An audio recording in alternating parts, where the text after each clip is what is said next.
A lot of Warner Brothers cartoon fans know what Termite Terrace was because of its legend. It's the wacky studio where all of the Looney Tunes and Merry Melody shorts were made. But that's not the whole truth. If you love the shorts made from the 1930s to the 1960s, then their physical place of birth could be traced to not one, but 3 locations, only one of which was the aptly named Termite Terrace. Not very long after he became successful, Leon Schlesinger set up Leon Schlesinger Productions on the lot at Warner Brothers, which today is in Burbank, but at the time was in Hollywood, in the location that is now home to KTLA at Sunset Gower Studios. Termite Terrace wasn't around for very long before Leon Schlesinger Productions came into its existence, and then, not too long after he sold the rights to the characters to Warner Brothers in the very late 40s, did the studio make the move to its current location in Burbank. And if you want to pay for a studio tour, you might get to see the animation studio in its current incarnation, but it's been reconstructed heavily since the early 2000s, and not even the soundstage that Carl Stalling recorded those iconic scores is in any kind of condition that it was in the heyday.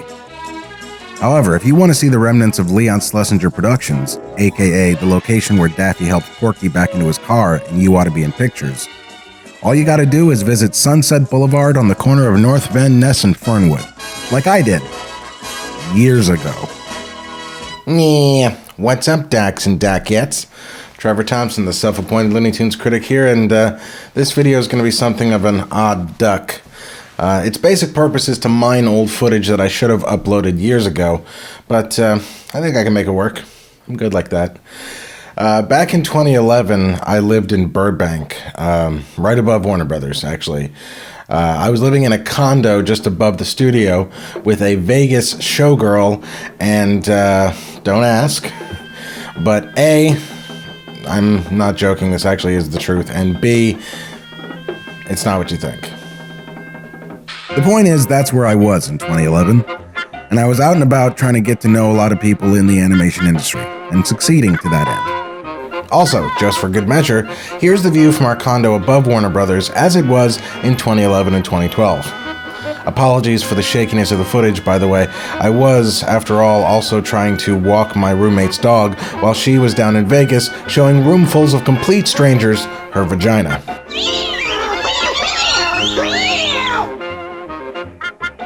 I forget how or when or which animation function, but somebody in the know gave me the address of Leon's old building, and I went to check it out. The problem is the footage is from a really old phone, and for some reason I can't find the original file to it, but here's some freeze frames from that video, and also a blown up thumbnail video, an up-res thumbnail video of the location as it was in 2011.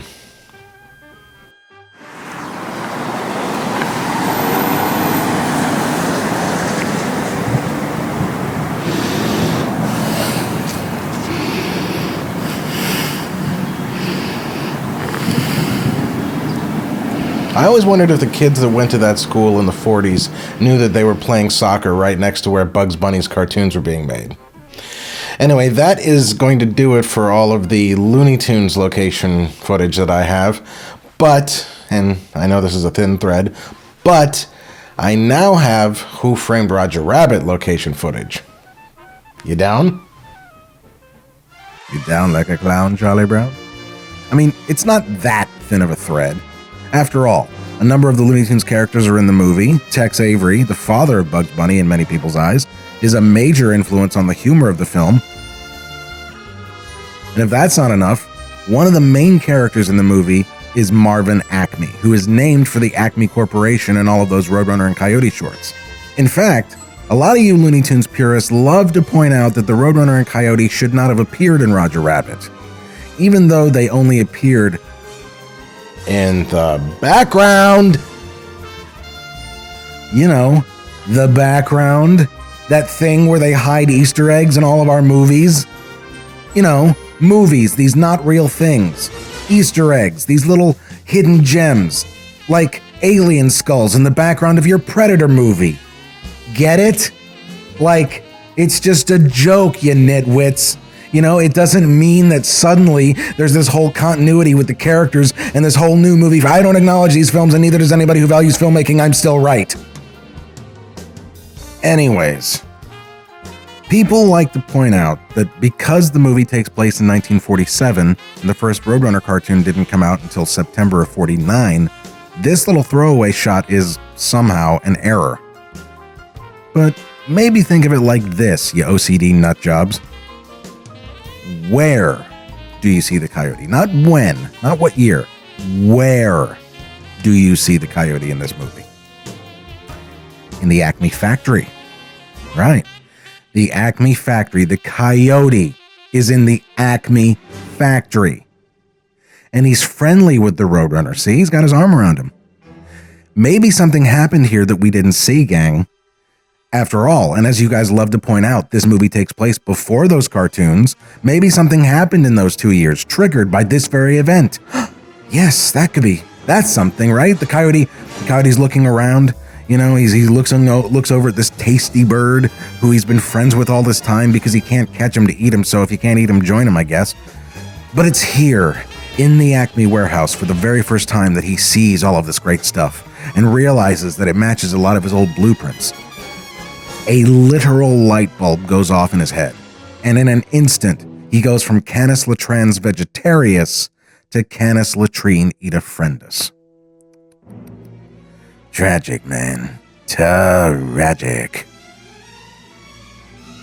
Actually, now that I think of it, I could make this video just a little more Looney Tunes related. First of all, 1947, the year that this movie takes place, once again, is the year that Warner Brothers moved from Hollywood to Burbank. And second, what's more Looney Tunes than the Acme Corporation? It has almost as great a presence in the movie as it does in the Chuck Jones cartoons, if not more so. And you know, Chuck didn't invent the word Acme, but I would argue he certainly contributed to the popularity of the word. Here's his take on it from his book, Chuck Amuck. There is absolute logic to the devices that the fanatically single-minded coyote uses. They should work, but there's always one tiny thing wrong. And as with most of us, that tiny thing leads to disaster. Human beings, of course, and even their most grandiloquent plans, often resemble coyotes. Instance, in one of our government's first efforts at space exploitation, the element that failed in that $500 million unmanned space rocket cost 35 cents. It seems obvious that the government was poaching on the coyote's territory. That 35-cent article was obviously purchased from the Acme Corporation. The Acme Corporation stemmed from games the Jones-Tads played in their juvenile dotage. My sister Dorothy fell in love with the title Acme, finding that it was adopted by many struggling and embryonic companies because it put them close to the top of their chosen services in the Yellow Pages. Acme was a word. It was that simple. So, many years later, it seemed logical to use Acme in our films, from Acme Dancing Academy for infant ducks to the Acme Corporation we put on our door when Chuck Jones Incorporated lived on the 12th floor at Sunset and Vine, followed by our slogan, "We build fine Acmes." Long before that, however, the Acme Corporation had become the sole supplier to Wile E. Coyote. Whatever his needs were, the Acme Corporation was there to supply. It was a perfect symbiotic relationship. No money was ever involved. The Acme Corporation supplied the Coyote's requirements. Acme jet-propelled roller skates, Acme Burmese tiger trap, Acme leg muscle vitamins, Acme female Roadrunner costume, Acme Batman outfit, etc. All of them almost perfect. But surely the Jet Propulsion Group should have eschewed the use of the Acme Little Giant bow brick, even at the bargain rate of 35 cents. Okay, sorry to derail us, I thought that was relevant. Excuse me, this is irrelevant, isn't it? Oh yeah, it's not easy to pad these out 30 minutes. Stay on topic. We're too close! Stay on topic. Speaking of derailed, the Acme Corporation used to be associated with British Rail, because it's a bus station in England. It was. Crap. That fell apart really quickly. Guess you could say it derailed. Especially since British Rail is trains, not buses. God damn it. I really suck at segues, you guys. I wish I could segue things better, like Monty Python used to. The pet shop owner's brother was lying. Well, you can't blame British Rail for that. Anyway, My dad is British, and in addition for being the reason I fell in love with Python at 14, he's also the reason why, for almost a year when Roger Rabbit came out, all my friends thought I was crazy because I kept insisting that Eddie was from England. When it came out, when we went to see the premiere, at London, I remember it was the first film I'd ever made that my kids could see. And the cinema had all these celebrities with their kids, which is pretty rare. We loved it! And I think that's probably the proudest I've ever been of a movie, sort of, with that audience, with those kids. That was, yeah. Sometimes I think my dad and mom planned on having a little boy who would need to be able to make Batman and Roger Rabbit movies in his childhood, as I did.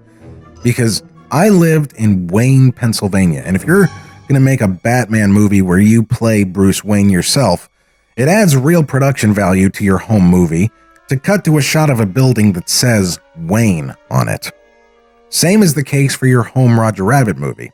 If you need a shot of a building that says Acme to be your Acme factory, you merely go down Lancaster Avenue to the Acme supermarket and get some footage from the parking lot. In fact, just a tiny bit of digging online and you'll find this picture of Acme markets in the 50s, proving that the term was fairly generic by that point. This photo lends some credibility to what Chuck wrote in his book about his Acme Corporation. Now, while it is conceivable that I could get my passport together, hop on a plane, and during a visit to one of my many cousins removed in Jolly Old, would be able to, rather easily, take a bus to this station that used to be the Acme factory and get some absolutely choice footage for this review. But why bother when you have YouTube and Google Maps?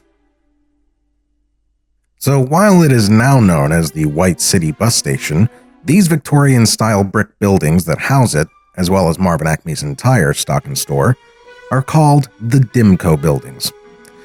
Actually, it's been known as a bus station since 2008, but apparently there are new plans on the horizon.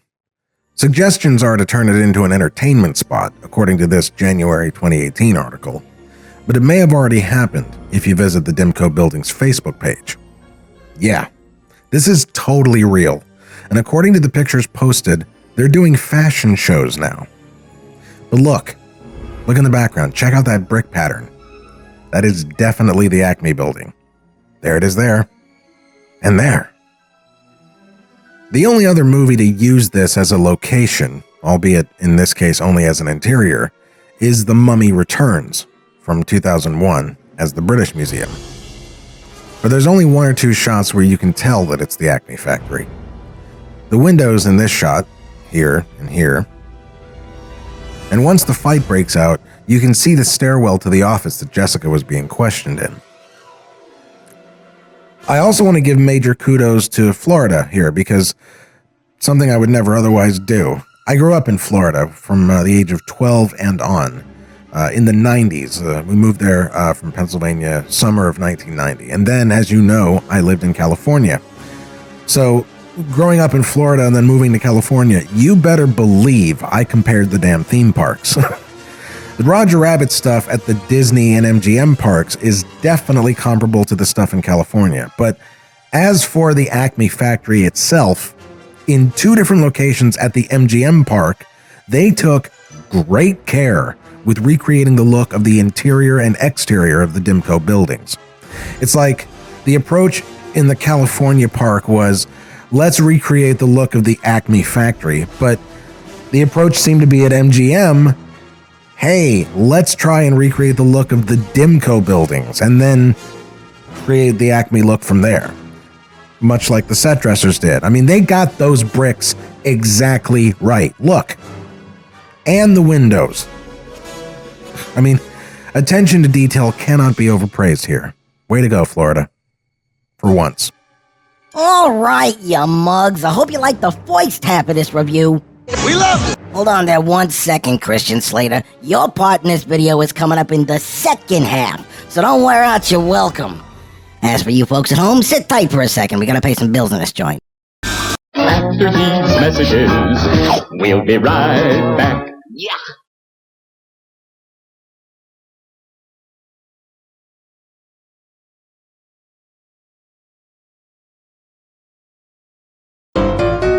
Hey everybody, Trevor here, and I hope you're enjoying this latest Looney Tunes Critic Review, but I just wanted to take a second to make you aware of one of my go-tos for research when making these videos, animationresources.org.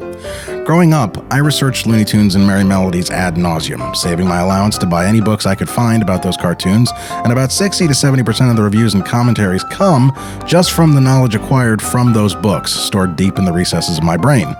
Now, sometimes I'll go online to find exact dates and things like that, but when I need to do some real deep research for stuff that isn't well known, I go to Animation Resources. I mean, just look at this site. Packed to the brim with info, colorful, easy to navigate. And one of the hardest things to do when I'm here is to stay on topic, actually. I mean, very often I'll see something else and then explore and read about that for the next 15 minutes. And yes, I know there are other sources online, but those are websites. Animation Resources is people. And more to the point, people who preserve classic animation that would, even under studio care, otherwise perish. They preserve materials, you guys, film prints, drawings, cells. They even have animation classes for people who want to learn the traditional style without going to college. I mean, it's no wonder Ralph Bakshi called it a master's degree in creativity right at your fingertips. Now, I should mention, I'm not getting paid to promote these guys, but rather hoping to ingratiate myself to them. They need support from people like us because they lost their funding a few years ago, and me personally, I can't make a donation because I'm broke as a joke. If you love my reviews and Saturday morning commentaries, you should know that I owe a lot to Animation Resources, as do a great many of us enthusiasts.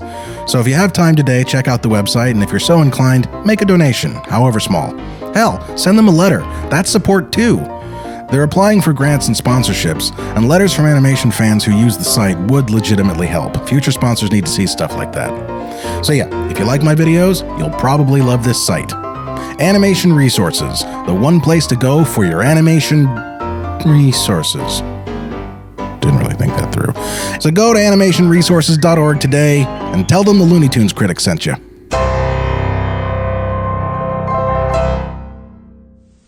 Now on video cassette. What do you think, man? You're under arrest. Lay down on the ground or something. There's a new cop on the beat. That's me. He has no experience, no training, Why are we doing so much running? Aren't we all going to be in cars? and he's got no clue. I'm looking for a really big gun that holds a lot of bullets. But who needs experience We're gonna die! when you've got attitude? I scared you, didn't I? Christian Slater is Cuffs.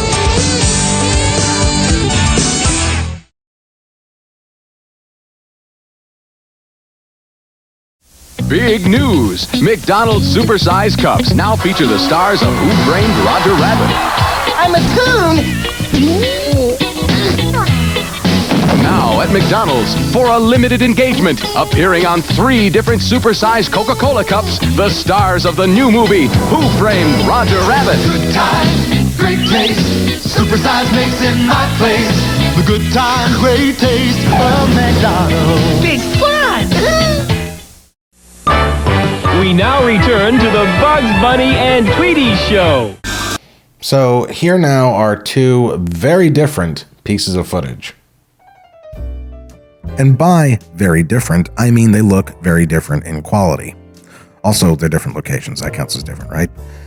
Back in 2011 and 2012, when these videos were made, Ferris Wheelhouse was just being born, and its parents were myself and my 2 married friends back in Sarasota, Florida, Janine and Matthew.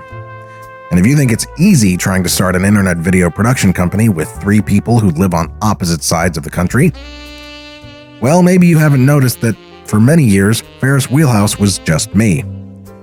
But anyway, at the time, Janine and Matthew's son, Hendrix, was 5 or something, and had just seen Roger Rabbit for the first time. Understandably, he loved it.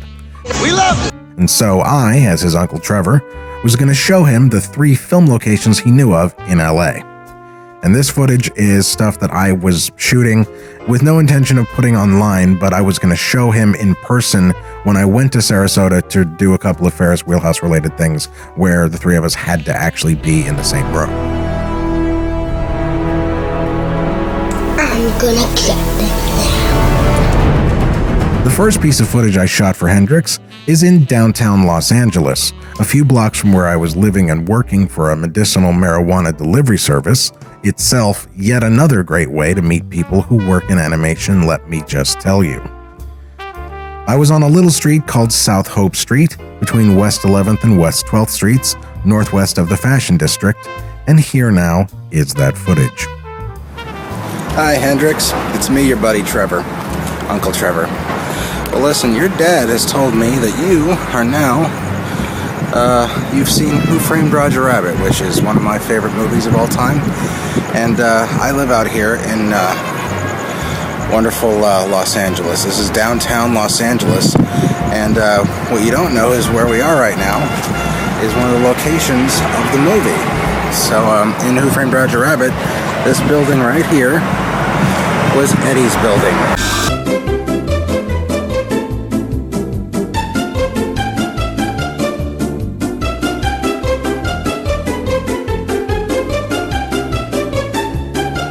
So yeah, right here, this is Eddie Valiant's building, and well, it's in the exact same state that he is, retired.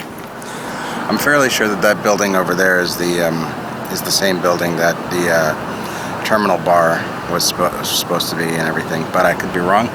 I mean, it's 30 years ago.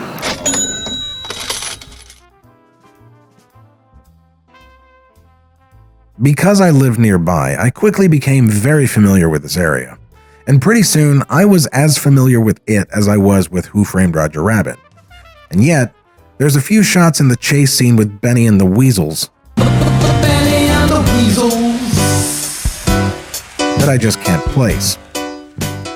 Now, it's kind of obvious that the alleyway that goes on forever is a set, but where the alley empties out is, perhaps equally obviously, in downtown LA. For a while, I thought the alley was the real one right behind Eddie's building that empties onto 12th. I was going based on the surrounding areas, but also on the understanding that a film shoot is going to try and keep its locations for a scene like this in as close a proximity as possible. So, naturally, I guess, I thought that since this was the nearest alleyway to Eddie's building, they would use it. But, according to the internet, that alley was actually right here, and it's almost as close by. Anyway, let's talk about the Valiant building for a second, Eddie's building. It's kind of a blessing that it's the only remaining thing on that block of Hope Street from the movie, because I think without it, a visit to the street as a Roger Rabbit fan wouldn't be as exciting. One of the things I'd always wanted when I lived out there was a drone, so that I could go to the building and through one of the open windows see what the floor plan actually was and compare it to the set that they made for the film. Probably the most direct link from the liberties taken with the set design versus the actual location is Eddie's window, the one that Roger looks through to see the weasels approaching. To get that POV shot, they had to put a camera up there and shoot down onto the street. So it's pretty easy to determine from Hope Street where Eddie's office conceivably would have been. And while the opportunity to go inside this building may one day come, you won't be able to see the interior of Eddie's office as it was when they filmed the exteriors. And that's because there's a very real initiative to renovate this building and turn it into a hotel. It looks like it's going to be pretty fancy, and apparently they don't take into account the fact that it was a location in a much beloved film. And that's because they didn't know it was. That is, of course, until stupid fat me told them. Hello? Hi. Yes, I'm a real estate agent that sold on the property and then was hired to sell it, and then we're temporarily taking off the market. What's your interest? I review. I'm a YouTube reviewer, and the property was used in Roger Rabbit, and I had a question about it. It was? Yeah. That's awesome. Was that when they, at the very end, when they turned the guy into a tune or whatever and helped him? No, that was actually in London. That was the Dimco buildings, which is actually a bus station now. But no, that building was Bob Hoskins' office in the movie, Eddie Valiant's office. The exterior of it. Wow. And Hope Street was redressed to look like Sunset Boulevard. That's great. Yeah. The man on the phone said that he believed the building to have at one time been apartments, and that little fact is more obvious than one might think at first glance. You can see on the side of the building that it says FRA Apartments. Now, admittedly, I didn't notice that lettering in this movie, but rather another movie I saw as a kid in the theater, Cuffs. My sister and I have always loved this movie. We loved it! And this shot, where Cuffs loses a turkey he bought for his brother, always stuck out to me. Well, if it ain't our little block of South Hope Street. I knew when I was a kid that this shot was filmed on that same block, but if you look a little closer, zoom in, Cambot, give me rocket number 9. There it is. There's the sign, FRA Apartments. And if you do a little bit of digging online, you can find this, an article announcing the opening of the apartment building in June of 1909. Good God, this building is over 100 years old. As it was known then, the FRA Apartments, it's not the FRA, the FRA Apartments. And you can also find this, a 92-page PDF, detailing all of the proposed changes to renovate it and turn it into a boutique hotel.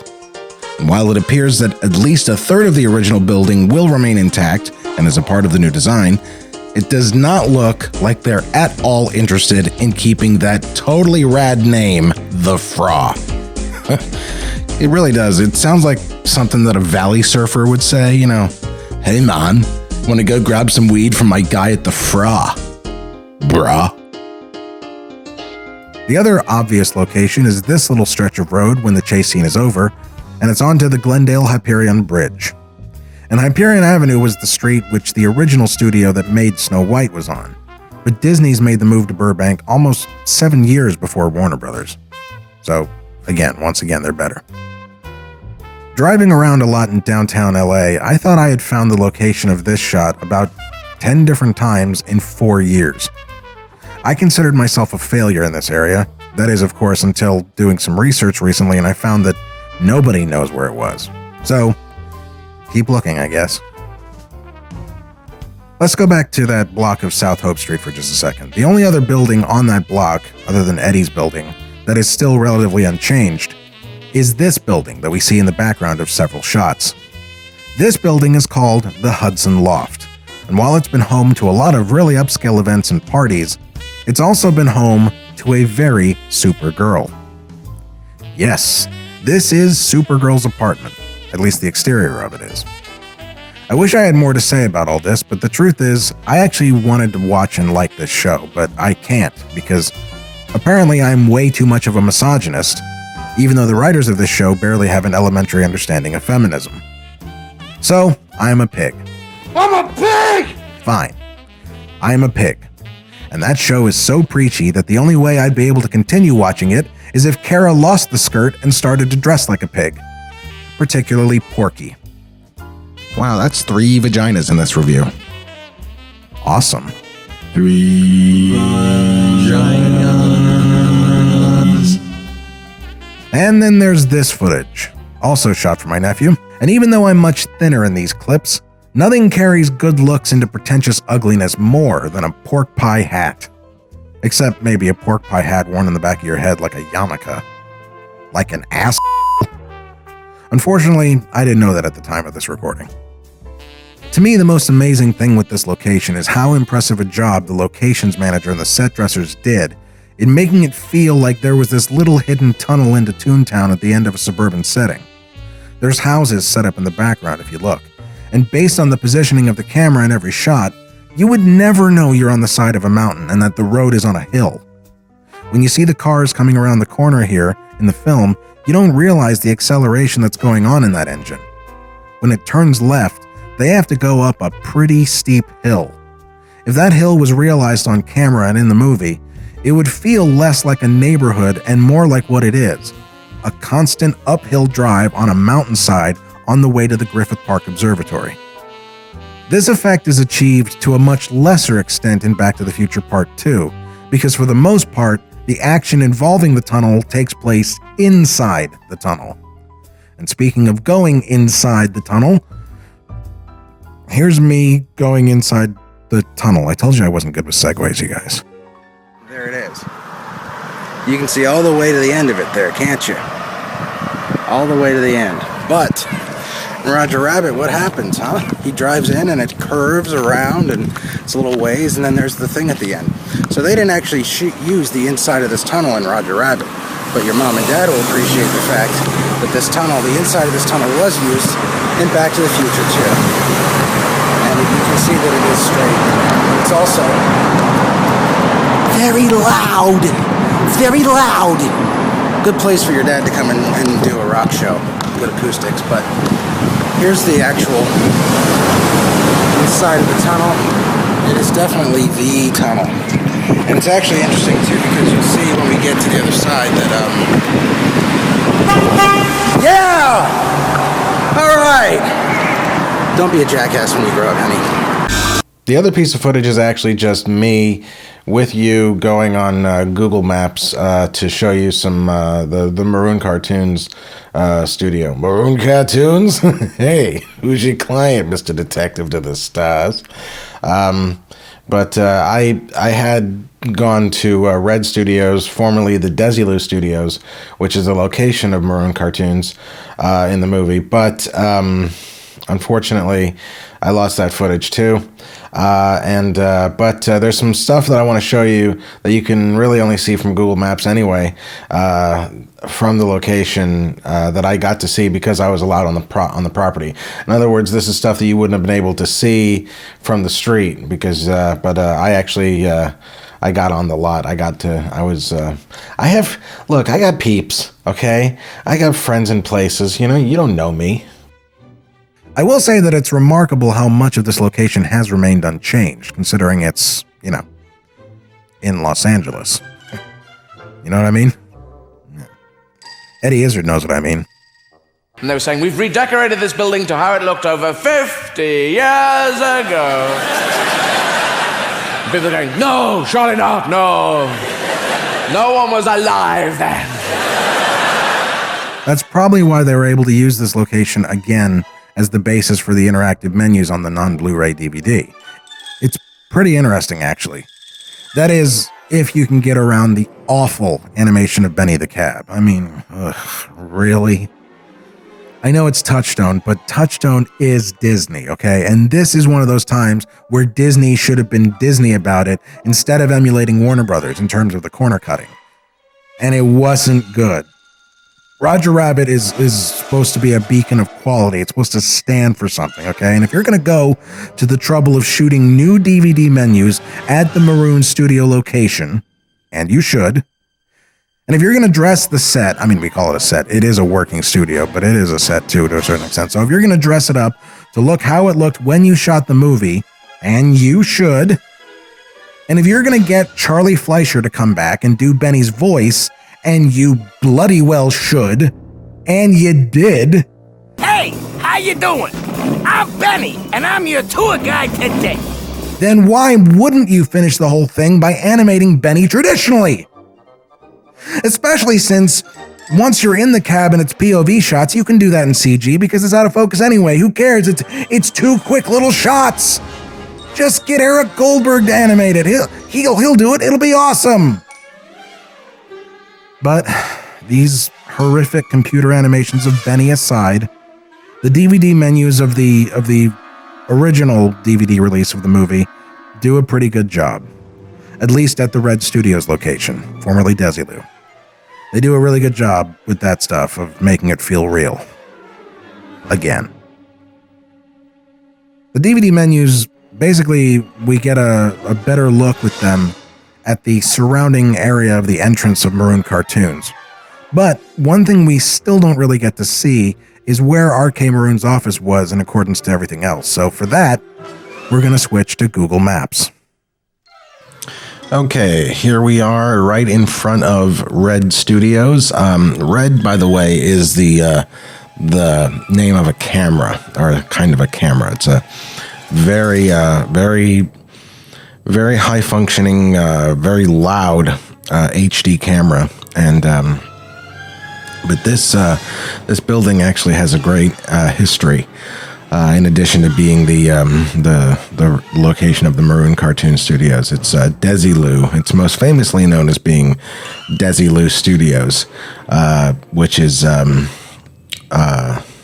Lucille Ball and Desi Arnaz when they were married and they were producing I Love Lucy. There were 3 Desilu locations. This is known as Desilu Cahuenga because, as you can see here, we are, as it says up here in the corner, on North Cahuenga Boulevard. So I'm going to go up into the sky up here to basically show you the area that was covered in the movie. And that essentially was the street level here, as we can see. When we go into the studio, we see basically this main area here. You see a little bit of this here, and then this back, just basically this whole area. Here is where R.K. Maroon's office would have been, right about here. And this is where, this little alley is where Jessica parked her car. And then this area here is where Eddie parked his car. This is where he and Roger, they came in through here and turned around and parked right about here. So Jessica came out of the corner over here, right around this corner to, I'm trying to get this thing big enough so you can see it. On the corner right about here, that's where she clunked him on the head, and then she put him over here. She looks up here. She's about here and looks up to where the office was. I didn't know where your office was. And we know that this is where the office was. I didn't know where your office was. Because of this shot with Dumbo. You can see this stairwell and this little block here. We know there's a couple of these stairwells that you see in this area that, you know, at first glance, if you're looking at this from Google Maps like I am, you might think that, you know, you might confuse the stairwells with that one. But the way that you know, just from the Google Maps standpoint, this is the only one where you actually see 2 sides to it. And in that footage, you can see that there is indeed the frog goes up here and goes up along this side. And you can also kind of see this corner here when Jessica looks up from the alleyway up into the road. Something else that I think is interesting to note is that the shot where Roger goes out through the window, he shoots out over here and runs off in this direction. And in that shot, we can see the Acme building. And we know also that the R.K. Maroon's office is here because from this location, you can see that when he looks out the window before Dumbo runs in there, this is the area where the tuba and all that stuff breaks free. And you can see these 3 windows here in the background of that shot. And this is also where the guy sits down and the hippo sits next to him and he goes into the sky. And you can see all that also here because the cattle call that Eddie walks past is right in front of this little stairwell right here. It's right there, the cattle call. So then that just reinforces that this is the area where RK's office would have been. So that means that in this long area here, this kind of alleyway is kind of where he would be looking down. And since this is the edge of the property, and this takes us to Willoughby, that would mean that in theory, this is where the Acme factory would have been. So let's go down to the road and see what we're looking at here. Okay, well, obviously there's not a lot here that really reminds one of the movie, and of course that's because we know that's the Dimco buildings. Technically, Roger bursts out of RK's office and runs through the alleyway here, and when he approaches the Acme factory, it's right about here. So that's really, he's not, running across town. They really were trying to set up that he is right next door to the Acme factory. In fact, he says it in that scene where he says, Marvin Acme's been my friend and neighbor for 30 years. Right as he's looking out the window at him. So this is, in theory, where the Acme factory is. But in actuality, it's all the way over here in jolly old England. More specifically, Shepherd's Bush. Yeah, this movie puts cartoon characters in a real world, and yet making Dimco and Desilu next door neighbors is, well, just one more way that this movie is truly magical. Yuck. Well, that is going to do it for this video, you guys. I'm sorry there isn't more to show and that the quality isn't better, but who knows? Maybe if this video gets a lot of views, we'll get to do more videos like it. We visit locations that inspired cartoons, locations in cartoons. Who knows? The possibilities are endless. But anyway, that is going to do it for this video. I'm Trevor Thompson, the self-appointed Looney Tunes critic, and until next time, that's all, folks.